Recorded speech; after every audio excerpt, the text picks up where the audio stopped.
Hello, just easy ലേണിംഗിന്റെ പുതിയ വീഡിയോയിലേക്ക് എല്ലാവർക്കും സ്വാഗതം. ഞാൻ സുഷ്മിത കിരൺ. ഇന്ന് നമ്മൾ പഠിക്കാൻ പോകുന്നത് കൂട്ടുപലിശ കാണാനാണ് കേട്ടോ. അപ്പം നമ്മൾ നേരത്തെ തന്നെ സാധാരണ പലിശ, സിമ്പിൾ ഇൻട്രസ്റ്റ് എങ്ങനെയാണ് കാണുന്നതെന്നൊരു വീഡിയോ ചെയ്തിട്ടുണ്ടായിരുന്നു. അപ്പം ഇതിൽ നമ്മൾ പഠിക്കാൻ പോകുന്നത് കൂട്ടുപലിശ എങ്ങനെയാണ് വളരെ സിമ്പിൾ ആയിട്ട് ഒരു ഇക്വേഷനും പഠിക്കാതെ നമുക്ക് ചെയ്യാൻ പറ്റുമെന്ന് നോക്കിയാലോ. അപ്പോൾ വീഡിയോസ് ഇഷ്ടപ്പെടുന്നുണ്ടെങ്കിൽ നമ്മുടെ ചാനൽ സബ്സ്ക്രൈബ് ചെയ്യാൻ മറക്കല്ലേ. ഒട്ടും സമയം കളയണ്ട, ലെറ്റ്സ് ഗോ ടു ആ വീഡിയോ. നമ്മുടെ ചോദ്യം ഇതാണ്: 2000 രൂപ 15% കൂട്ടുപലിശ നൽകുന്ന ബാങ്കിൽ നിക്ഷേപിച്ചാൽ 2 വർഷം കഴിയുമ്പോൾ എത്ര രൂപ തിരികെ ലഭിക്കും? ഇതാണ് നമ്മളുടെ ക്വസ്റ്റ്യൻ കേട്ടോ. അപ്പം നമ്മൾ സാധാരണ രീതിയിൽ കൂട്ടുപലിശ കാണാൻ നമുക്കൊരു ഇക്വേഷൻ ഒക്കെ ഉണ്ട്. ആ ഇക്വേഷൻ നമുക്ക് എപ്പോഴൊക്കെ ഓർത്തിരിക്കാനൊക്കെ പ്രയാസമായിരിക്കും. അപ്പം ഈ പറയുന്ന രീതിക്ക് അങ്ങ് ചെയ്താൽ നമുക്ക് ഉത്തരം കണ്ടുപിടിക്കാം. അപ്പം എന്താണ്, എത്ര രൂപ നമുക്ക് തിരികെ ലഭിക്കുമെന്നാണ് ചോദിച്ചിരിക്കുന്നത്. അപ്പം നമ്മൾ കണ്ടുപിടിക്കാൻ പോകുന്നത് എമൗണ്ട് ആണ് കേട്ടോ. അപ്പം എന്താണ് ഈ എമൗണ്ട് എന്ന് പറഞ്ഞാൽ? എമൗണ്ട് അല്ലെങ്കിൽ തുക എന്ന് പറഞ്ഞാൽ നമ്മൾ നിക്ഷേപിച്ച തുകയും അതിനോടൊപ്പം തന്നെ കൂട്ടുപലിശയും ചേർന്നിട്ട് അവസാനം നമുക്ക് കിട്ടുന്നതാണ് നമ്മളുടെ തുക എന്ന് പറയുന്നത്. മനസ്സിലായോ? ഇപ്പം ഞാൻ ബാങ്കിൽ കൊണ്ട് 1000 രൂപ നിക്ഷേപിച്ചു. 1000 രൂപയുടെ മുകളിൽ 10% പലിശ കൂടി, 10% പലിശ കൂടിയിട്ട് അവസാനം ഒരു 5 വർഷം കഴിഞ്ഞ് ഞാൻ പൈസ എടുക്കുമ്പോൾ എന്ത് ചെയ്യും? ഓരോ വർഷവും ഈ 10% കൂടിക്കൊണ്ടിരിക്കുകയാണ് അല്ലേ. അങ്ങനെ കൂടി അവസാനം നമുക്ക് കിട്ടുന്ന തുക എന്ന് പറയുന്നത് നമ്മൾ നിക്ഷേപിച്ച തുകയും അതിനോടൊപ്പം പലിശയും കൂടെ ചേരുന്നതായിരിക്കും. അങ്ങനെയല്ലേ നമ്മൾ ബാങ്കിൽ കൊണ്ട് പൈസ ഇടുന്നത്. നമുക്ക് ഇൻട്രസ്റ്റ് കിട്ടാൻ വേണ്ടിയിട്ടാണ് നമ്മൾ അങ്ങോട്ട് ഫണ്ട് പോയി ഇടുന്നത്. അങ്ങനെ കിട്ടുന്ന ആ തുകയും നമ്മുടെ നിക്ഷേപിച്ച തുകയും കൂടെ കുറച്ചാൽ കിട്ടുന്നത് എന്തായിരിക്കും? പലിശയായിരിക്കും. ശരിയല്ലേ? 1000 രൂപ ഞാൻ ബാങ്കിൽ കൊണ്ട് ഡെപ്പോസിറ്റ് ചെയ്തു. 5 വർഷം കഴിഞ്ഞപ്പോൾ എനിക്ക് 2000 രൂപ കിട്ടിയാൽ പലിശ എത്രയായിരിക്കും? 2000-ൽ നിന്ന് 1000 രൂപ കുറയ്ക്കുക, 1000 രൂപ നമുക്ക് അവിടെ പലിശ കിട്ടി. അങ്ങനെയാണ് നമ്മൾ പലിശ കണ്ടുപിടിക്കുന്നത്. അപ്പൊ തുക കാണാനാണ് പറയുന്നതെങ്കിൽ തുക കാണാൻ വളരെ സിമ്പിളാണ്. നമ്മൾ നിക്ഷേപിച്ച തുക ആദ്യം എഴുതുക, 2000 രൂപ. അപ്പൊ ഞാൻ 2000 എന്ന് എഴുതി. ഗുണം നമുക്ക് തന്നിരിക്കുന്ന പലിശ എന്താക്കണം? 100ന്റെ കൂടെ കൂട്ടി എഴുതണം. നമ്മുടെ പ്രോഫിറ്റ് ആൻഡ് ലോസ്, ലാഭവും നഷ്ടവും ഒക്കെ പഠിച്ചപ്പോൾ അതിനകത്ത് പറഞ്ഞില്ലേ, 15% ലാഭം എന്ന് പറഞ്ഞാൽ 115/100 എന്നാണ് എഴുതണ്ടേ. 20% ലാഭം എന്ന് പറഞ്ഞാൽ 120/100 എന്നാണ് എഴുതേണ്ടത്. നഷ്ടം വന്നാൽ കുറച്ച് എഴുതണം, ലാഭം വന്നാൽ കൂട്ടി എഴുതണം എന്നല്ലേ പഠിച്ചേ. ഇവിടെ അതുപോലെ തന്നെയാണ്. 15% കൂട്ടുപലിശ എന്നാണ് തന്നിരിക്കുന്നത്. ഇത് എപ്പോഴും 100ന്റെ കൂടെ കൂട്ടിയാ നമ്മൾ എഴുതുക. ഇവിടെ കുറയ്ക്കുന്ന കണക്കൊന്നുമില്ല, കൂട്ടുന്ന കണക്കേ ഉള്ളൂ കേട്ടോ. അപ്പൊ 100ന്റെ കൂടെ എത്ര ശതമാനമാണോ തന്നിരിക്കുന്നത് അത് കൂട്ടുക. മനസ്സിലായോ? അപ്പൊ എത്ര വരും? 115/100 എന്ന് വരും. ഈ 100 വരാനുള്ള കാരണം ശതമാനമായതുകൊണ്ടാണ്. ശതമാനം വന്നാൽ താഴെ എന്ത് വന്നിരിക്കണം? 100 വന്നിരിക്കണം. ഇനി അപ്പൊ ഞാൻ എന്ത് ചെയ്തു? നിക്ഷേപിച്ച തുക ആദ്യം എഴുതി. തന്നിരിക്കുന്ന റേറ്റ് ശതമാനത്തിന് എന്ത് ചെയ്തു? 100ന്റെ കൂടെ കൂട്ടി അങ്ങ് എഴുതി വെച്ചു. ഇനി നോക്കണം എത്ര വർഷം, നമുക്ക് തന്നിരിക്കുന്ന സമയം നോക്കണം കേട്ടോ. 2 വർഷം. 2 വർഷം എന്ന് പറഞ്ഞാൽ ഈ എഴുതിയ സാധനത്തിന് 2 തവണ എഴുതുക. കണ്ടോ? 115/100 എത്ര തവണ എഴുതണം? 2 തവണ എഴുതണം. 3 വർഷം എന്ന് പറഞ്ഞാലോ ഇതിനെ 3 തവണ എഴുതണം. 5 വർഷം എന്ന് പറഞ്ഞാലോ ഇതിനെ 5 വർഷം എഴുതണം. അങ്ങനെയാണ് നമ്മൾ ചെയ്യാൻ പോകുന്നത്. സാധാരണ രീതിയിൽ നമുക്ക് പലിശ കണ്ടുപിടിക്കാൻ 1 വർഷം, 2 വർഷം, 3 വർഷം ഇത്രയൊക്കെ വർഷങ്ങളെ തരാറുള്ളൂ. അതിന്റെ മുകളിലോട്ടൊന്നും തരത്തില്ല കേട്ടോ. കാരണം ഒത്തിരി കാൽക്കുലേഷൻ വരും, നമ്മുടെ സമയം എന്താണെങ്കിലും പോവും. അപ്പൊ അതുകൊണ്ട് മാക്സിമം മിക്കവാറും ചോദ്യങ്ങളിൽ 2 വർഷം, 1 വർഷമൊക്കെ തന്നെ കാണാറുള്ളൂ കേട്ടോ. അപ്പൊ എന്താ ചെയ്തേ? 2000 ഗുണം 115/100 എന്ന് എഴുതി. കാരണം 15% കൂട്ടുപലിശയായിരുന്നു, 100ന്റെ കൂടെ കൂട്ടി. 2 വർഷം ആയതുകൊണ്ട് ഞാൻ അതിനെ 2 തവണ എഴുതി. ഇനി എന്ത് ചെയ്താൽ മതി? ഇത് സോൾവ് ചെയ്താൽ നമുക്ക് തുക കിട്ടും. ചെയ്യാലോ? ഇത് 2 0 വെട്ടി, ഇവിടെ 2 0 വെട്ടി, 1 0, ഇവിടുത്തെ 1 0 കളഞ്ഞു. ഇനി 115 ഗുണം 115/10. 115 ഗുണം 115 ചെയ്യാൻ നമ്മളൊരു ഷോർട്ട് കട്ട് പഠിച്ചിട്ടുണ്ട്. 100നേക്കാളും കുറച്ചു വലിയ സംഖ്യകളെ വളരെ എളുപ്പത്തിൽ നമുക്ക് എന്ത് ചെയ്യാം? നമുക്ക് ഗുണിക്കാം. നമുക്കതിന്റെ സ്ക്വയർ കണ്ടുപിടിക്കാൻ നമ്മളൊരു ഷോർട്ട് കട്ടൊക്കെ സിംപ്ലിഫിക്കേഷന്റെ ക്ലാസ്സിൽ പഠിച്ചായിരുന്നു അല്ലേ. എങ്ങനെയാ? 100ൽ നിന്നും എത്ര കൂടുതലാണ്? 15 കൂടുതലാണ്. 100ൽ നിന്നും എത്ര കൂടുതലാണ്? 15 കൂടുതലാണ്. 15 ഗുണം 15 ആദ്യം എഴുതുക. 15 ഗുണം 15 എത്രയാ? 225. നമ്മൾ പഠിച്ചതാ അല്ലേ. ഈ 2 നമുക്ക് എഴുതാൻ പറ്റില്ല, അവസാനത്തെ 2 അക്കങ്ങൾ മാത്രമേ എഴുതാൻ പറ്റുള്ളൂ. 2നെ എന്ത് ചെയ്യണം? ക്യാരി ഫോർവേഡ് ചെയ്യണം. 2 ശിഷ്ടമായിട്ട് നമ്മുടെ കയ്യിലുണ്ട്. ഇനി ചെരിച്ചു കൂട്ടുക. 115 + 15 എത്രയാണ്? 130 ആണ്. അതിൻ്റെ കൂടെ ഈ 2ഉം കൂടെ കൂട്ടുക. അപ്പം എത്ര വന്നു? 132. കണ്ടോ? അപ്പം നമുക്ക് ഉത്തരം എത്ര വന്നു? 13225 എന്ന് കിട്ടി. മനസ്സിലായോ? ഇനി നമുക്ക് വെട്ടാലോ ബാക്കിയുള്ളതിനൊക്കെ. അപ്പോൾ ദേ 13225. ഇവിടെ ഒരു 2 ഉണ്ട്. ഗുണം 2/10. ഇനി വെട്ടുന്നത് സിമ്പിൾ അല്ലേ? 5 × 2 10. ഇവിടെ വെട്ടാലോ? 5 × 2 10 ശിഷ്ടം 3. 5 × 6 30 ശിഷ്ടം 2. 2ഉം 2ഉം കൂടി 22 ആവും. 5 × 4 20 ശിഷ്ടം 2. 5 ഇറക്കി എഴുതുക. 5 × 5 25. ഇനി ഈ 2 എന്ത് ചെയ്യും? വെട്ടിപ്പോയി. അപ്പം നമുക്ക് ആൻസർ എത്ര കിട്ടി? 2645 രൂപ. കണ്ടോ? അപ്പൊ 2000 രൂപ നിക്ഷേപിച്ചാൽ എത്രയാ? 2 വർഷം കഴിയുമ്പോൾ 15% കൂട്ടുപലിശ നിരക്കിൽ അയാൾക്ക് എത്ര രൂപ കിട്ടും? 2645 രൂപ കിട്ടും. ഇനി ഇത് തുകയാ കിട്ടുന്നത്. എന്നോട് നേരെ മറിച്ച് ചോദ്യത്തിൽ ചോദിക്കുകയാണ് എത്ര രൂപ കൂട്ടുപലിശ ലഭിക്കും. അങ്ങനെയാണ് ചോദിക്കുന്നതെങ്കിലോ ഈ 2645 നിന്നും നമ്മൾ നിക്ഷേപിച്ച തുക 2000 രൂപ അങ്ങ് കുറയ്ക്കുക, ആൻസർ കിട്ടും കേട്ടോ. അപ്പൊ എത്ര വരും? 645 രൂപയാണ് നമ്മളുടെ കൂട്ടുപലിശ. മനസ്സിലായോ? അടുത്ത ചോദ്യം ചെയ്യാം കേട്ടോ. ചോദ്യം ചെയ്യുന്തോറും അത് മനസ്സിലാവും. വളരെ സിമ്പിളാണ്. ആദ്യം നമ്മൾ നിക്ഷേപിച്ച തുക എഴുതുക, പിന്നെ പലിശ എന്ത് ചെയ്യുക? 100ന്റെ കൂടെ കൂട്ടി എഴുതുക. എത്ര തവണ എഴുതണം? എത്ര വർഷമാണോ പറഞ്ഞിരിക്കുന്നത് അത്രയും തവണ എഴുതുക. കാൽക്കുലേറ്റ് ചെയ്യുക, ആൻസർ കണ്ടുപിടിക്കുക. ഇനി ഇങ്ങനെ തന്നെ 100ന്റെ സ്ക്വയർ കണ്ടുപിടിക്കണം എന്നൊരു നിർബന്ധവും ഇല്ല. സാധാരണ രീതിയിൽ ഗുണിച്ചൊക്കെ വേണേലും ചെയ്യാം കേട്ടോ. ഇതേ ഉത്തരം തന്നെ ആയിരിക്കും കിട്ടുക. അടുത്ത ചോദ്യം. നമ്മുടെ ചോദ്യം നോക്കിക്കേ. 20,000 രൂപയ്ക്ക് 8% കൂട്ടുപലിശയാണെങ്കിൽ 2 വർഷം കൊണ്ട് എത്ര രൂപ പലിശയാകുമെന്നാണ് നമ്മളോട് ചോദ്യത്തിൽ ചോദിച്ചിരിക്കുന്നത്.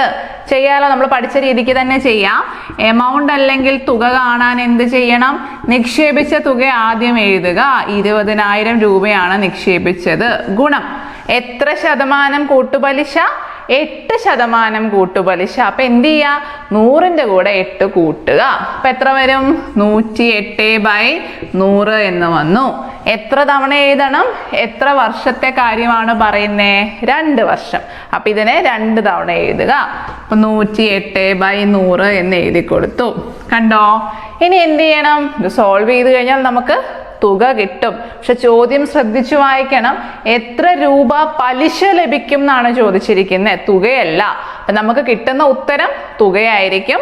ആ തുകയും നമ്മൾ നിക്ഷേപിച്ച തുകയും തമ്മിലുള്ള വ്യത്യാസം കാണുക, അതാണ് പലിശ. ഓക്കെ, നമ്മുടെ ഓപ്ഷനകത്ത് നമുക്ക് കിട്ടുന്ന ആൻസറും ഉണ്ടാവും പലിശയും ഉണ്ടാവും. നമ്മൾ പെട്ടെന്ന് ഉത്തരം കിട്ടിയില്ലോ എന്നോർത്ത് നേരെ പോയി മാർക്ക് ചെയ്യും. അങ്ങനെ ചെയ്യരുത് കേട്ടോ. അപ്പൊ വെട്ടാലോ? ഈ 2 0 വെട്ടി, ഈ 2 0 വെട്ടി, ഈ 2 0 വെട്ടി, ഈ 2 0 വെട്ടി. 108 × 108, 108 × 108 എങ്ങനെയാ ചെയ്യാ? 8 കൂടുതൽ, ഇവിടെ 8 കൂടുതൽ, 8 8 64. ഫ്രണ്ടിലെ നമ്പർ നമുക്ക് അറിയില്ല, അത് ചെയ്യാൻ വേണ്ടി ചെരിച്ചു കൂട്ടുക. ഇങ്ങനെ തന്നെ കൂട്ടണം നിർബന്ധമില്ല കേട്ടോ, ഇങ്ങനെ വേണമെങ്കിലും കൂട്ടാം. അപ്പൊ 108 + 8 എത്ര വരും? 116 അല്ലേ? 8 8 16 അല്ലേ? അപ്പൊ 116 64 നമ്മളുടെ ഉത്തരം. കഴിഞ്ഞില്ല, ഇവിടെ ഒരു ഗുണം 2 ഉണ്ട്, അതും കൂടെ ചെയ്യണം. അപ്പൊ 4 × 2 8, 6 × 2 12 ശിഷ്ടം 1, 6 × 2 12, 12 1 13 ശിഷ്ടം 1, 2 × 1 2, 2 1 3, 2 × 1 2. കണ്ടോ?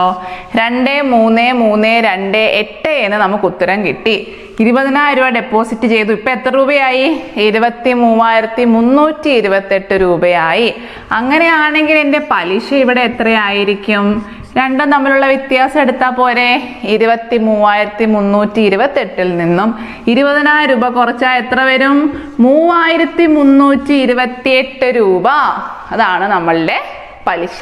വളരെ സിമ്പിൾ ആയിട്ട് നമുക്ക് ഉത്തരം കിട്ടിയില്ലേ? ഒരു ഇക്വേഷനും പഠിക്കണം, നേരെ ഗുണിക്കുക, ഉത്തരം കണ്ടുപിടിക്കുക. ഓക്കെ, ശരിക്കും പറഞ്ഞാൽ ഇക്വേഷനെ തന്നെ നമ്മൾ ഡീകോഡ് ചെയ്താണ് ഇങ്ങനെ എഴുതുന്നത്. പക്ഷെ പല കുട്ടികൾക്കും ഇങ്ങനെയാണ് ചെയ്യേണ്ടതെന്ന് അറിയില്ല. അപ്പം നമ്മൾ ഇങ്ങനെ അങ്ങ് പഠിച്ചാൽ കഴിഞ്ഞാൽ നമ്മൾ ഓട്ടോമാറ്റിക്കലി അതങ്ങ് ചെയ്തോളൂ. ഇക്വേഷൻ ഒന്നും ഓർത്ത് വെക്കേണ്ട ആവശ്യം പോലും വരുന്നില്ല കേട്ടോ. അടുത്ത ചോദ്യം. ഇനി ഒരു കാര്യം പറഞ്ഞോട്ടെ, നമ്മളോട് ചിലപ്പോൾ ചോദ്യത്തിൽ പറയുന്നത് ഒരു വർഷത്തേക്കുള്ള പലിശ കാണാനാണെന്ന് വിചാരിക്കുക. ഒരു വർഷമാണെങ്കിൽ ആദ്യത്തെ വർഷം അല്ലെങ്കിൽ നമ്മുടെ ഫസ്റ്റ് ഇയർ എന്ന് പറയുമ്പോൾ ആദ്യത്തെ വർഷത്തിൽ നമ്മുടെ സിമ്പിൾ ഇൻട്രസ്റ്റും കോമ്പൗണ്ട് ഇൻട്രസ്റ്റും തുല്യമായിരിക്കും. മനസ്സിലായോ? ഒരു വർഷത്തെ കണക്കാണ് ചോദിക്കുന്നതെങ്കിൽ സാധാരണ പലിശയും നമ്മുടെ കൂട്ടുപലിശയും രണ്ടും എന്താണ്? രണ്ടും സെയിം ആയിരിക്കും കേട്ടോ. അതൊന്ന് ഓർത്ത് വെച്ചോണേ. അപ്പൊ നമ്മളോട് കൂട്ടുപലിശ കാണാൻ ചോദിച്ചു കഴിഞ്ഞാൽ സാധാരണ പലിശ തന്നിട്ടുണ്ടെങ്കിൽ അത് തന്നെയായിരിക്കും നമ്മളുടെ ഉത്തരം.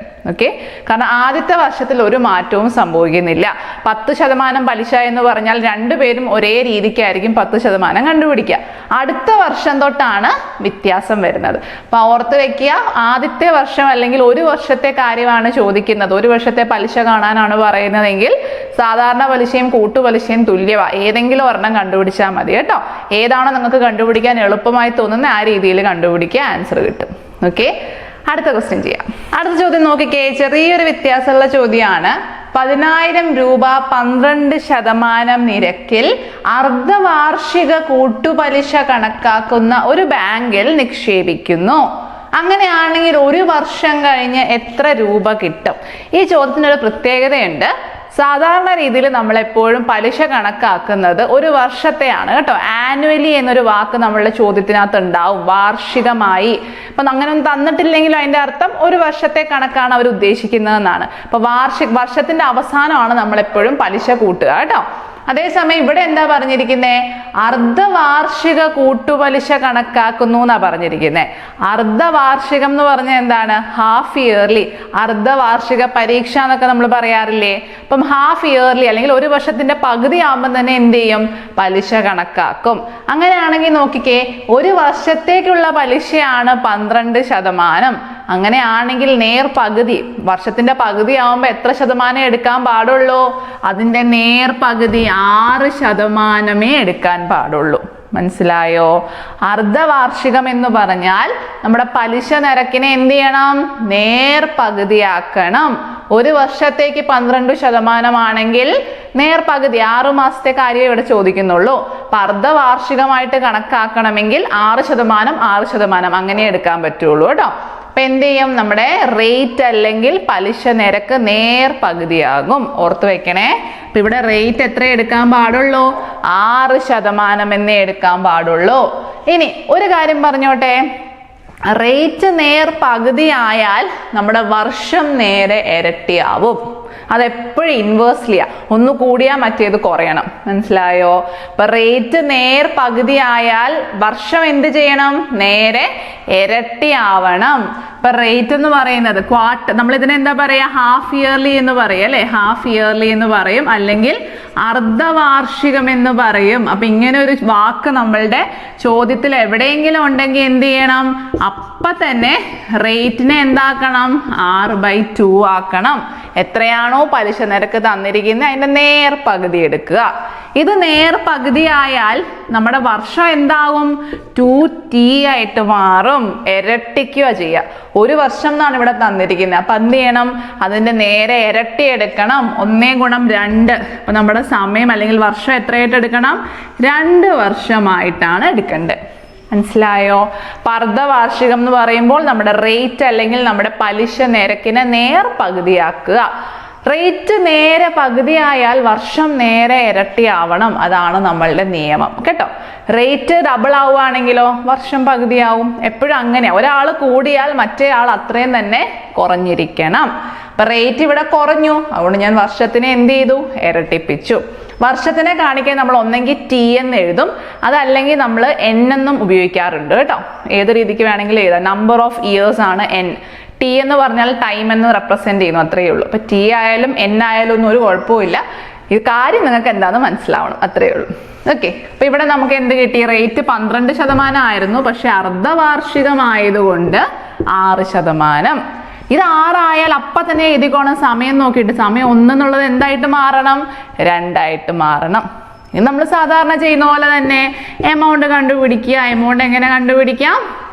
എത്ര രൂപ നിക്ഷേപിച്ചു? 10,000 രൂപ നിക്ഷേപിച്ചു. ഗുണം എത്ര വർഷത്തേക്കാണ്? 2 വർഷത്തേക്കാണ്. എത്രയാണ് പലിശ നിരക്ക്? 6%. അപ്പൊ 100ന്റെ കൂടെ 6 കൂട്ടുക. കൂട്ടാലോ? ഞാൻ തൂത്ത് കളയുവാണേ. ഓക്കെ, അപ്പൊ 100ന്റെ കൂടെ 6 കൂട്ടിക്കോ. 106/100.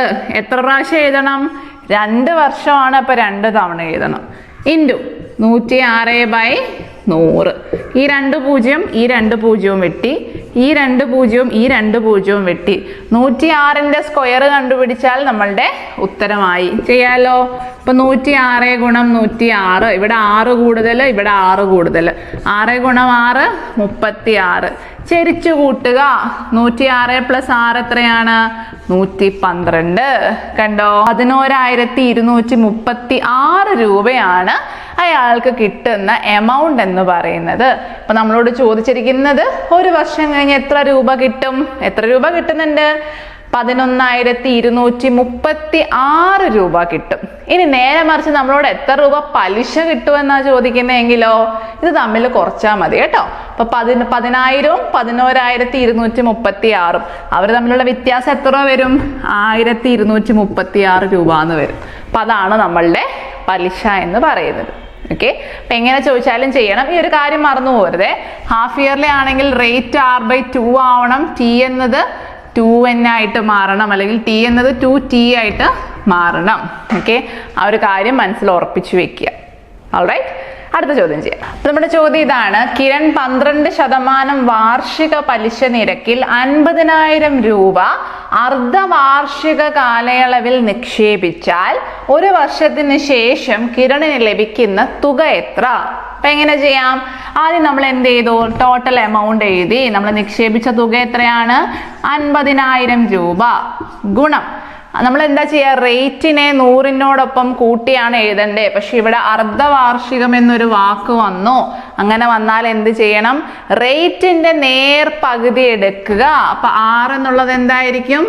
R/2 ആയിരിക്കും. ഇവിടെ റേറ്റ് എത്രയാണ്? 12%. അപ്പൊ 12നെ 2 ഹരിക്കുക. അപ്പൊ നമുക്ക് എന്ത് കിട്ടി? 6% എന്ന് കിട്ടി. അപ്പൊ എന്ത് വരും? 106/100 എന്ന് വരും. ശരിയല്ലേ? 106/100. ഇനി ഗുണം എത്ര തവണ എഴുതണം? 1 വർഷത്തെ കാര്യമാണ് പറയുന്നത്. റേറ്റ് നേർപകുതിയായാൽ സമയം നേരെ ഇരട്ടിയാവണം. അപ്പൊ റേറ്റ് ഇവിടെ പകുതിയായി. അപ്പൊ നമ്മുടെ വർഷം എന്ത് ചെയ്യണം? ഇരട്ടിക്കണം കേട്ടോ. അപ്പൊ 2 എന്നായിട്ട് മാറും. ഇപ്പൊ 1 വർഷം എന്നുള്ളതിന് 1 ഗുണം 2 ചെയ്താൽ 2 വർഷം. അപ്പൊ നമ്മുടെ സമയം ഇവിടെ എത്രയായി? 2 വർഷം എന്നായി. അപ്പൊ 2 ഇയർ ആയാൽ എന്ത് ചെയ്യണം? ഇതിനെ 2 തവണ എഴുതണം. അപ്പൊ 106/100 എന്ന് എഴുതി. ഓക്കെ, കുറച്ച് മുന്നേ ചെയ്ത സെയിം കാൽക്കുലേഷൻ തന്നെ വരും അല്ലേ? അപ്പൊ വെട്ടിക്കോ. 1 2 ഈ 2 0 വെട്ടി. ഇവിടെ 2 0 ഉണ്ട്, ഇവിടെ 2 0 ഉണ്ട്, വെട്ടി. ഇനി ചെയ്യാലോ.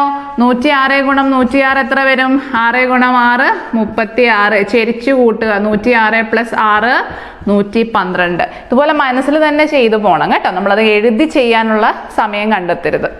അപ്പൊ ഇത് കിട്ടി. ഗുണം 5 കൂടെ ഉണ്ട് കേട്ടോ. അപ്പൊ ദേ ചെയ്യാലോ. 6 ഗുണം 5 30 ശിഷ്ടം 3. 5 ഗുണം 3 15. 15 3 18 ശിഷ്ടം 1. ശിഷ്ടം 1. 5 ഗുണം 2 10. 10 1 11 ശിഷ്ടം 1. 5 ഗുണം 1 5. 5 1 6. 5 ഗുണം 1 5. കണ്ടോ? 56,180 രൂപയാണ് അയാൾക്ക് കിട്ടാൻ പോകുന്നത്. അപ്പൊ പലിശ എത്ര രൂപയാണെന്ന് ചോദിച്ചാൽ എങ്ങനെ പറയാം? 56,180 നിന്നും 50,000 കുറയ്ക്കുക. അപ്പൊ എത്ര വരും? 6,180 രൂപയാണ് പലിശ. ഓക്കെ, അപ്പൊ ഇങ്ങനത്തെ ചോദ്യം തന്നു കഴിഞ്ഞാൽ വളരെ സിമ്പിൾ ആയിട്ട് ചെയ്യുക. പ്രീവിയസ് ഇയർ ചോദ്യമാണ്, ഡിഗ്രി ലെവൽ പരീക്ഷയ്ക്ക് ചോദിച്ചൊരു ചോദ്യമാണ് കേട്ടോ. അപ്പൊ നോക്കിക്കേ എന്ത് സിമ്പിൾ ആയിട്ട് നമുക്ക് ചെയ്യാൻ പറ്റും. അപ്പൊ ഇതുപോലെയാണ് നമ്മൾ അർദ്ധവാർഷികം എന്നൊരു വാക്ക് കണ്ടാൽ അപ്പോഴേ മനസ്സിൽ വരണം പകുതി കാര്യം മതി. അപ്പൊ റേറ്റ് എന്ന് പറയുന്നത് 1 വർഷത്തേക്കാണ് എടുക്കുന്നത്. അപ്പൊ അതിനെ എന്ത് ചെയ്യുക? നേർ പകുതിയാക്കുക. അപ്പൊ റേറ്റ് പകുതി ആയാൽ സമയം ഇരട്ടിക്കണം. ഓക്കെ, അടുത്ത ക്വസ്റ്റ്യൻ. ഇനി നോക്കിക്കേ, അർദ്ധവാർഷികം എന്ന് പറഞ്ഞപ്പോൾ നമ്മൾ എന്താ പഠിച്ചേ? അർദ്ധം നേർ പകുതി എന്നാണ് അല്ലേ? അപ്പൊ റേറ്റ് എന്ന് പറയുന്നത് R/2 ആയിട്ട് മാറും. നമ്മളുടെ സമയം അല്ലെങ്കിൽ വർഷം എന്ന് പറയുന്നത് 2 T, അതിന്റെ നേർ ഇരട്ടിയായിട്ട് മാറും. അങ്ങനെയാണെങ്കിൽ പാദവാർഷികം എന്നാണ് പറയുന്നതെങ്കിലോ ക്വാർട്ടർലി പേയ്മെന്റ് എന്നൊരു വാക്ക്, ക്വാർട്ടർലി അല്ലെങ്കിൽ എന്ത് പറയാം, പാദവാർഷികം എന്ന് പറയാം. അപ്പൊ ക്വാർട്ടർ എന്ന് പറഞ്ഞാൽ എന്താ? 4 ഹരിക്കുക എന്നാണ് അതിന്റെ അർത്ഥം. ഹാഫ് ഇയർലി, ഹാഫ് എന്ന് പറഞ്ഞാൽ 2 ഹരിക്കുക, അതാണ് നമ്മളിവിടെ 2 ഹരിച്ചു. ക്വാർട്ടർലി എന്ന് പറഞ്ഞാൽ 4 ഭാഗം, 4 ഭാഗത്തിനെയാണ് ക്വാർട്ടർ എന്ന് പറയുന്നത്. അപ്പൊ 4 ഹരിക്കുക, നമുക്ക് ഉത്തരം കിട്ടും. ഓക്കെ, അപ്പൊ പാദവാർഷികമാണെങ്കിൽ, പാദവാർഷികം എന്നൊരു വാക്ക് നമ്മളുടെ ചോദ്യത്തിൽ ഉണ്ടെങ്കിൽ എന്ത് ചെയ്യണം? നമ്മളുടെ റേറ്റിനെ 4 ഹരിക്കണം. കണ്ടോ, റേറ്റിനെ എന്ത് ചെയ്യണം? 4 ഹരിക്കണം. അപ്പൊ സമയം എന്തായിട്ട് മാറും? നമ്മുടെ വർഷം എന്ന് പറയുന്നത് 4 ഇരട്ടിയായിട്ട് മാറും. റേറ്റിനെ എന്തുമായിട്ട് ഹരിക്കുന്നു അതിനെ എടുത്ത് അതിന്റെ ഫ്രണ്ടിൽ അങ്ങ് ഇട്ട് കൊടുക്കുക. ഇവിടെ 2 ഹരിച്ചു, ഞാൻ 2 ഫ്രണ്ടിൽ ഇട്ട് കൊടുത്തു. ഇവിടെ 4 ഹരിച്ചു, ഞാൻ 4 ഫ്രണ്ടിൽ ഇട്ട് കൊടുത്തു. ഓക്കെ, അപ്പൊ അത്രയേ ഉള്ളൂ കേട്ടോ. അപ്പൊ അതേ നമ്മുടെ വർഷം എങ്ങനെയാ കാണുക? 4 ഇരട്ടി എടുത്താൽ വർഷമായി. ചോദ്യം ചെയ്താലോ? തന്നെ ചെയ്യണം കേട്ടോ. നമ്മളുടെ ചോദ്യം ഇതാണ്: ഒരാൾ 10,000 രൂപ 12% നിരക്കിൽ പാദവാർഷികമായി കൂട്ടുപലിശ കണക്കാക്കുന്ന ബാങ്കിൽ നിക്ഷേപിക്കുന്നു. 1 വർഷം കഴിഞ്ഞ് എത്ര രൂപ തിരികെ ലഭിക്കും? ഈ പാദവാർഷികം വരുന്ന ക്വസ്റ്റ്യന് നമുക്ക് കാൽക്കുലേഷൻ കുറച്ച് കൂടുതലായിട്ട് വരും കേട്ടോ. കാരണം നമ്മുടെ സമയം എന്ന് പറയുന്നത് എത്രയാവും? 4 ഇരട്ടിയാവും. 4 ഇരട്ടി എന്ന് പറയുമ്പോൾ എത്ര തവണ നമ്മൾ ഗുണിക്കേണ്ടതായിട്ടൊക്കെ വരുന്നുണ്ട്. സോ അതുകൊണ്ട് തന്നെ ഇതുപോലത്തെ അധികം കാൽക്കുലേഷൻ വരുന്ന ചോദ്യം നമുക്ക് എക്സ്പെക്ട് ചെയ്യാനൊന്നും പറ്റില്ല. പക്ഷെ പറയാൻ പറ്റില്ല, PSC ഏത് രീതിയിലും ചോദ്യങ്ങൾ ചോദിക്കാം. പാറ്റേൺ മൊത്തത്തിൽ മാറിക്കൊണ്ടിരിക്കുകയാണല്ലോ. അതുകൊണ്ട് എങ്ങനെയാണ് ചെയ്യേണ്ടതെന്നൊന്ന് പഠിച്ചു വെക്കുക. ഒരു 1-2 ചോദ്യങ്ങളും ചെയ്തു വെക്കുക കേട്ടോ. അപ്പൊ ചെയ്യാലോ. നമ്മൾ എമൗണ്ട് കണ്ടുപിടിക്കാൻ പോവാണ്. അപ്പൊ ആദ്യം എന്ത് ചെയ്യുക? നിക്ഷേപിച്ച തുക എഴുതുക. 10,000 രൂപ ഗുണം നമ്മുടെ പലിശ ഇവിടെ എത്രയാണ്? 12%. പാദവാർഷികമാണ്. പാദവാർഷികം എന്ന് പറഞ്ഞാൽ റേറ്റിനെ എന്ത് ചെയ്യണം? പലിശ നിരക്കിനെ 4 ഹരിക്കണം. ഓക്കെ, അപ്പൊ 12നെ നമ്മൾ 4 ഹരിച്ചു. അപ്പൊ നമുക്ക് എത്ര കിട്ടി? 3% എന്ന് കിട്ടി. കണ്ടോ, അപ്പൊ 3 എന്ന് എഴുതി വെക്കരുത്, 100ന്റെ കൂടെ കൂട്ടി എഴുതണം. അപ്പൊ 103/100 എന്ന് എഴുതി. ഇനി 1 വർഷം കഴിഞ്ഞ് എന്നാണ് പറഞ്ഞിരിക്കുന്നത്. റേറ്റ് എന്ന് പറയുന്നത് 4 കൊണ്ട് ഹരിച്ചാൽ നമ്മൾ എന്ത് ചെയ്യണം? നമുക്ക് തന്നിരിക്കുന്ന വർഷത്തിനെ 4 കൊണ്ട് ഗുണിക്കണം. അപ്പൊ 1 എന്നുള്ളത് എന്തായിട്ട് മാറും?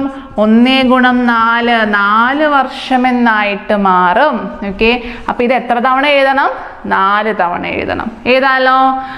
103/100 ഗുണം 103/100 ഗുണം 103/100. കണ്ടോ, എത്ര കാൽക്കുലേഷൻ നമ്മൾ ചെയ്യേണ്ടതായിട്ട് വരും. സോ ഈ 2 0 വെട്ടി, ഈ 2 0 വെട്ടി, ഈ 2 0 ഈ 2 0 വെട്ടി. ഇനി എന്ത് ചെയ്താൽ മതി? എല്ലാം കൂടെ ഗുണിച്ചാൽ നമുക്ക് ഉത്തരമായി. ചെയ്യാലോ. അപ്പൊ 103 ഗുണം 103 എത്ര വരും? 3 + 3 + 3. അപ്പൊ നമ്മൾ 3 ഗുണം 3 9 എന്നാണ് വരിക. 09 എന്ന് എഴുതുക. ഇനി ചെരിച്ചു കൂട്ടുക. 103 + 3 എത്ര വരും? 106 എന്ന് വരും. അപ്പൊ 106/09 ഗുണം 106/09/100 ഗുണം 100. ഇങ്ങനെയാണ് നമുക്ക് കിട്ടുക. അപ്പൊ നോക്കിയാൽ നമുക്ക് ഈ കാൽക്കുലേഷൻ ചെയ്യാൻ എങ്ങനെ പോയാലും ഒരുപാട് സമയം എടുക്കും. കാരണം നോക്കുക, 1 2 3 4 5 5 ടേംസ് ഉള്ള നമ്പേഴ്സിനെയാണ് നമ്മൾ എന്താ ചെയ്യാൻ പോകുന്നത്? ഗുണിക്കാൻ പോകുന്നത്. അപ്പൊ ഇതിന് എളുപ്പം ഒരു വഴി പറഞ്ഞു തരാം. ഇവിടെ താഴെ 2 0 ഉണ്ട്. അപ്പൊ മുകളിൽ 2 സംഖ്യ വിട്ടിട്ട് ഒരു കുത്തിട്ട് കൊടുക്കുക. അപ്പൊ എനിക്ക് ഈ 100നെ കളയാം. നമ്മൾ അങ്ങനെയല്ലേ ഒരു ഫ്രാക്ഷനെ ഡെസിമൽ ആക്കുന്നേ? താഴെ എത്ര 0 ഉണ്ടോ മുകളിലത്തെ സംഖ്യയിൽ അത്രയും കുത്തിട്ട് കൊടുക്കുക. ഇവിടെ ഗുണനമാണ് കിടക്കുന്നത് കേട്ടോ. അതുകൊണ്ട് എനിക്ക് ഏത് നമ്പറിൽ വേണമെങ്കിലും ഇട്ട് കൊടുക്കാം, പ്രശ്നമൊന്നുമില്ല. ഇവിടെ 2 0 ഉണ്ട്. മുകളിലത്തെ ഒരു നമ്പറിൽ ഇതുപോലെ തന്നെ 2 0 വിട്ടിട്ട് ഒരു കുത്തിട്ട് കൊടുക്കുക. ഇത് നമ്മൾ ഇതിനെ റൗണ്ട് ചെയ്യാൻ പോവാണേ. 106.09 എന്ന് പറഞ്ഞു കഴിഞ്ഞാൽ എന്താണ്? 106.1 തുല്യമല്ലേ? ഇതും എന്തിന് തുല്യമായിരിക്കും? 106.1 തുല്യമായിരിക്കും. ഇനി എന്ത് ചെയ്താൽ മതി? ഇവരെ തമ്മിൽ ഗുണിച്ചാൽ മതി. അപ്പം നോക്കിക്കേ, 1061 ഗുണം 1061 ഒന്നും ചെയ്യാൻ പോകണ്ട. 106 ഗുണം 106 ചെയ്യുക. 106 ഗുണം 106 ചെയ്യാൻ നമുക്ക് ഷോർട്ട് കട്ട് അറിയാം അല്ലേ? എങ്ങനെയാ ചെയ്യുക? ഇവിടെ 6 അല്ലേ, അപ്പൊ +6. ഇവിടെ 6 ആണ് +6. 6 6 36. ഫ്രണ്ടിലെ നമ്പർ കാണാൻ ചെരിച്ചു കൂട്ടുക. അപ്പൊ 112 36 എന്ന് നമുക്ക് ആൻസർ കിട്ടി. ഈ നമ്മുടെ ഓപ്ഷനിലേക്ക് നോക്കുക. ഓപ്ഷനിൽ എവിടെയെങ്കിലും ഈ 112 36ന്റെ തൊട്ടടുത്ത്, അതായത് അതിനേക്കാളും കുറച്ച് വലുതാവാൻ അല്ലെങ്കിൽ കുറച്ച് ചെറുതാവും, ഒരുപാട് വ്യത്യാസം വരാൻ പാടില്ല, അങ്ങനത്തെ വാല്യൂസ് ഉണ്ടോ എന്ന് നോക്കുക. ഉണ്ടെങ്കിൽ അതായിരിക്കും നമ്മളുടെ ആൻസർ. ഇവിടെ ഞാൻ ഓപ്ഷൻസ് എഴുതി തരാം. നമ്മൾ ഈ ചോദ്യത്തിൽ നമുക്ക് തന്നിട്ടുണ്ടായിരുന്ന options: option A 11,000, option B 10,000, option C 11,255, option D 12,500 എന്നായിരുന്നു തന്നിട്ടുണ്ടായിരുന്നത്. പിന്നെ നോക്കിക്കേ, നമുക്ക് കിട്ടിയ ആൻസർ എത്രയാണ്? 11,200 ആണ് അല്ലെ, 11,236. 11,200 വരുന്ന ആൻസേഴ്സ് ഏതെങ്കിലും നമ്മുടെ ഓപ്ഷനിൽ ഉണ്ടോ എന്ന് നോക്കുക. അപ്പൊ 11,200 എന്ന് പറയുമ്പോൾ ഇത് മാത്രമേ ഉള്ളൂ, ബാക്കിയെല്ലാം ഇത് 11, ഇത് 10, ഇത് 12. അപ്പൊ 11,200ന്റെ റേഞ്ചിൽ കിടക്കുന്ന ആൻസർ ഏതാണ്? ഓപ്ഷൻ സി ആണ്. അതായിരിക്കും നമ്മളുടെ ഉത്തരം. ഓക്കെ, ഇങ്ങനത്തെ ചോദ്യത്തിൽ പൊതുവെ നമ്മളോട് ഇൻട്രസ്റ്റ് കണ്ടുപിടിക്കാൻ ചോദിക്കാറില്ല. ഇതുപോലെ അവസാനം കിട്ടുന്ന തുക കാണാനേ ചോദിക്കുള്ളൂ. അപ്പൊ നമുക്കിങ്ങനെ കാൽക്കുലേറ്റ് ചെയ്ത് ചെയ്യാൻ കുറച്ചും കൂടെ എളുപ്പമാണല്ലോ എന്ന് ഓർത്താണ് അങ്ങനെ തരുന്നത് കേട്ടോ. അപ്പൊ ഇങ്ങനത്തെ ചോദ്യം കിട്ടിക്കഴിഞ്ഞാൽ റൗണ്ട് ചെയ്യുക, ഫ്രണ്ടിൽ കിടക്കുന്ന സംഖ്യകളെ തമ്മിൽ ഗുണിച്ചൊന്ന് ആൻസർ കണ്ടുപിടിക്കുക കേട്ടോ. അങ്ങനെ ചെയ്യാനേ നമുക്ക് ഓപ്ഷൻ ഉള്ളൂ, കാരണം അതെല്ലാം കൂടെ ഗുണിക്കാൻ പോയി കഴിഞ്ഞാൽ എത്ര സമയം പോകും പരീക്ഷയ്ക്ക്. അപ്പൊ ഇങ്ങനെയാണ് ചെയ്യേണ്ടത്. അപ്പൊ മനസ്സിലായെന്ന് വിചാരിക്കുന്നു. ഇത് ജസ്റ്റ് ഒരു ചോദ്യമോ 2 ചോദ്യമോ ഒക്കെ ഈ സെക്ഷനിൽ നിന്ന് ചെയ്ത് വെക്കുക കേട്ടോ. എങ്ങനെ വരുന്നു എന്ന് അറിഞ്ഞാൽ ചെയ്യാൻ മാത്രം ഒന്ന് അറിഞ്ഞിരിക്കണം. ഓക്കെ, അടുത്ത ക്വസ്റ്റ്യൻ നോക്കിക്കേ. അടുത്ത ചോദ്യം ഇതാണ്: 400 രൂപ കൂട്ടുപലിശ രീതിയിൽ 2 വർഷം കൊണ്ട് 441 രൂപയായി. അങ്ങനെയാണെങ്കിൽ പലിശ നിരക്ക് എത്ര എന്നാണ് നമ്മളോട് ചോദിച്ചിരിക്കുന്നത്. ക്വസ്റ്റ്യൻ മനസ്സിലായോ? നമ്മൾ 400 രൂപ കൊണ്ട് ബാങ്കിലിട്ടു, കൂട്ടുപലിശയാണ് അതിൽ ചേരുന്നത് നമുക്കറിയാം.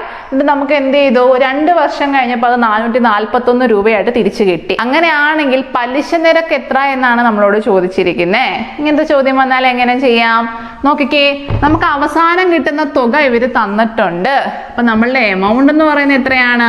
441 ആണ്. അപ്പൊ നമ്മൾ എമൗണ്ട് ഓൾറെഡി അവിടെ കിട്ടിയത് അങ്ങോട്ട് എഴുതി വെച്ചു. ഇനി നമ്മൾ എങ്ങനെ എമൗണ്ട് കണ്ടുപിടിച്ചോണ്ടിരുന്നേ? ആദ്യം നമ്മൾ നിക്ഷേപിക്കുന്ന തുക എഴുതും അല്ലെ, 400 ഗുണം നമ്മൾ 100ന്റെ കൂടെ നമ്മുടെ പലിശ നിരക്ക് കൂട്ടുമായിരുന്നു ചെയ്തുകൊണ്ടിരുന്നേ. അപ്പൊ 100 + 6 എന്നല്ലേ എഴുതുന്നേ? 6 എന്നുള്ളത് റേറ്റ് എന്ന് പറയുന്നത് പലിശ നിരക്ക് 10% ആയിരുന്നെങ്കിൽ നമ്മൾ 110 എന്ന് എഴുതും, 8% ആണെങ്കിൽ നമ്മൾ 108 എന്ന് എഴുതും. അപ്പൊ എപ്പോഴും 100ന്റെ കൂടെയാണ് നമ്മുടെ പലിശ നമ്മൾ കൂട്ടുന്നത്. ബൈ 100 അവിടെയുണ്ട്, മറന്നു പോകരുതേ. ഇനി നോക്കിക്കേ, എത്ര വർഷത്തേക്കാണ്? 2 വർഷത്തേക്കാണ്. അപ്പൊ എത്ര തവണ എഴുതണം? 2 തവണ എഴുതണം. ഓക്കെ, അപ്പൊ 100 + 6/100 നമ്മൾ എഴുതി കൊടുത്തു. ഇനി നോക്കുക, ഈ 2 0, ഈ 2 0 എനിക്ക് എന്ത് ചെയ്യാം? വെട്ടിക്കളയാം. വെട്ടിക്കളഞ്ഞു. ഈ 4നെ എനിക്ക് നേരെ ഇപ്പുറത്തോട്ട് വിട്ടൂടെ? അപ്പൊ ഞാൻ ഈ 4നെ എന്ത് ചെയ്തു? ഇങ്ങോട്ട് വിട്ടു. അപ്പൊ ഇത് എന്തായിട്ട് മാറി? /4 ആയിട്ട് മാറി. ഇനി ഇവിടെ ഒരു 100 + 6 ഉണ്ട്, ഇവിടെയും ഒരു 100 + 6 ഉണ്ട്. അപ്പൊ എനിക്ക് എങ്ങനെ എഴുതാം? 100 + 6² എന്ന് എഴുതിക്കൂടെ? 2 ഒരേ നമ്പർ വന്നാൽ നമുക്ക് അതിനെ സ്ക്വയർ ആക്കി എഴുതാം. ബൈ ഇവിടെ താഴെ ഒരു 100 ഉണ്ട്, അതും ഞാൻ അങ്ങോട്ട് എഴുതി കൊടുത്തു. അപ്പൊ എനിക്കിപ്പോ ഇങ്ങനെ കിട്ടിയ 441/4 എന്ന് പറയുന്നത് 100 + r² തുല്യമാണ്. ഇനി എന്ത് ചെയ്യണം? എനിക്ക് ഈ സ്ക്വയർ അങ്ങോട്ട് കളയണം. സ്ക്വയർ കളയാൻ എന്ത് ചെയ്താൽ മതി? വർഗ്ഗമൂലം എടുത്താൽ മതി കേട്ടോ. സ്ക്വയർ കളയണമെങ്കിൽ വർഗ്ഗമൂലം കാണുക, സ്ക്വയർ റൂട്ട് എടുക്കുക. ഇവിടെ ഞാൻ സ്ക്വയർ റൂട്ട് എടുത്താൽ ഇവിടെയും ഞാൻ എന്ത് ചെയ്യണം? സ്ക്വയർ റൂട്ട് കാണണം. 2 സൈഡിലും ഒരുപോലെ നമുക്ക് സ്ക്വയർ റൂട്ട് എടുക്കാൻ പറ്റുള്ളൂ. അപ്പൊ ഞാൻ ഇവിടെയും സ്ക്വയർ റൂട്ട് എടുത്തു, ഇവിടെയും സ്ക്വയർ റൂട്ട് എടുത്തു. 441 എന്ന് പറയുന്നത് എന്തിന്റെ വർഗ്ഗമാണ്? 21ന്റെ വർഗ്ഗമാണ് കേട്ടോ. നമ്മൾ വർഗ്ഗം കാണാനൊക്കെ നേരത്തെ പഠിച്ചിട്ടുണ്ട്. അറിയില്ലെങ്കിൽ നമ്മുടെ വർഗ്ഗമൂലം കണ്ടുപിടിക്കുന്ന ക്ലാസ് പോയി കാണണം. ഞാൻ എൻ സ്ക്രീനിൽ കൊടുത്തേക്കാം. അപ്പൊ 441നെ 21ന്റെ വർഗ്ഗമാണ്. അപ്പൊ ഞാൻ ഇങ്ങോട്ട് എഴുതാം, 21 എന്ന് എനിക്ക് കിട്ടി. ഇനി 4 എന്ന് പറയുന്നത് എന്തിന്റെ വർഗ്ഗമാണ്? 2ന്റെ വർഗ്ഗമാണ്. അപ്പൊ എനിക്ക് 4ന്റെ വർഗ്ഗമൂലം 2 എന്ന് കിട്ടി. ഈക്വൽസ് 100 + r² ആയിരുന്നു. സ്ക്വയർ ഉണ്ടെങ്കിൽ വർഗ്ഗമൂലം എടുക്കുമ്പോൾ ആ സ്ക്വയർ പോവും, അത്രേ ഉള്ളൂ കേട്ടോ. അപ്പൊ 100 + r എന്ന് കിട്ടി. ബൈ 100ന്റെ വർഗ്ഗമൂലം എത്രയാ? 100ന്റെ വർഗ്ഗമൂലമാണ് 10 സ്ക്വയർ ചെയ്താൽ 100 കിട്ടും. അപ്പൊ 100ന്റെ സ്ക്വയർ റൂട്ട് എടുക്കാൻ പറഞ്ഞാൽ എത്രയായിരിക്കും? 10 ആയിരിക്കും. ഓക്കെ, അപ്പൊ അതേ നമ്മളിത് ആ സാധനത്തിനെ ഡീകോഡ് ചെയ്ത് ഇങ്ങനെ എടുത്തു കേട്ടോ.